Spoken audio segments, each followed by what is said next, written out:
You will hear a student giving a presentation on her research report. I've been doing some research into what people in Britain think of doctors, the ones who work in general practice, the first call for medical care, and comparing this with the situation in a couple of other countries. I want to talk about the rationale behind what I decided to do.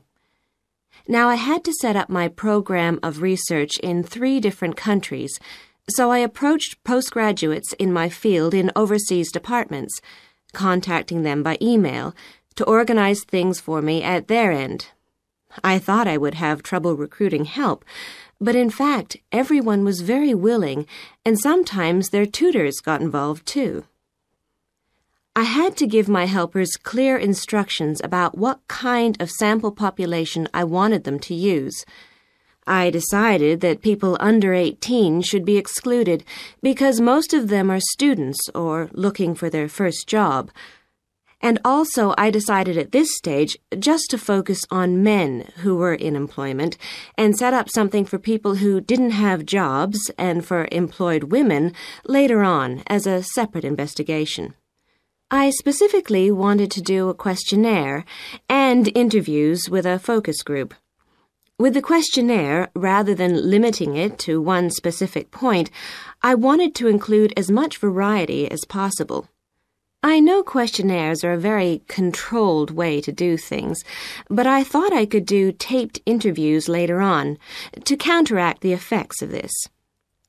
And the focus group may also prove useful in future by targeting subjects I can easily return to, as the participants tend to be more involved. So I'm just collating the results now. At the moment, it looks as if, in the UK, despite the fact that newspapers continually report that people are unhappy with medical care, in fact, it is mainly the 3rd level of care, which takes place in hospitals, that they are worried about. Government reforms have been proposed at all levels, and although their success is not guaranteed, long-term hospital care is in fact probably less of an issue than the media would have us believe. However, I've still got quite a bit of data to look at.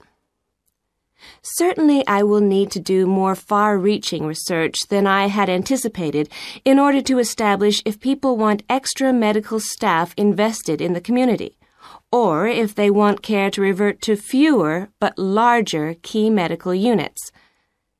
The solution may well be something that can be easily implemented by those responsible in local government, with central government support, of course.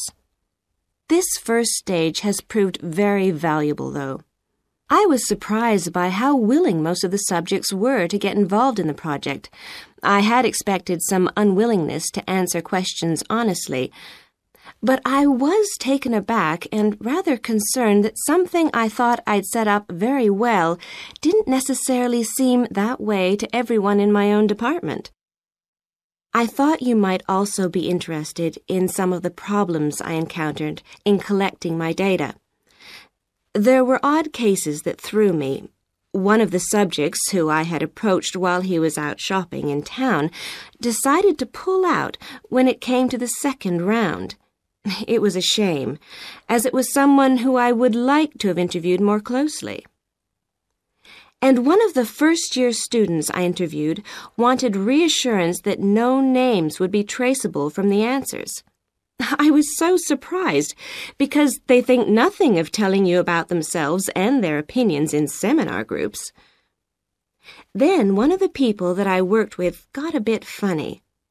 The questions were quite personal, and one minute he said he'd do it, then the next day he wouldn't. And in the end, he did do it. It's hard not to get angry in that situation, but I tried to keep focused on the overall picture in order to stay calm. The most bizarre case was a telephone interview I did with a teacher at a university in France. He answered all my questions in great detail, but then when I asked how much access he had to dangerous substances, he wouldn't tell me exactly what his work involved. It was a real eye-opener.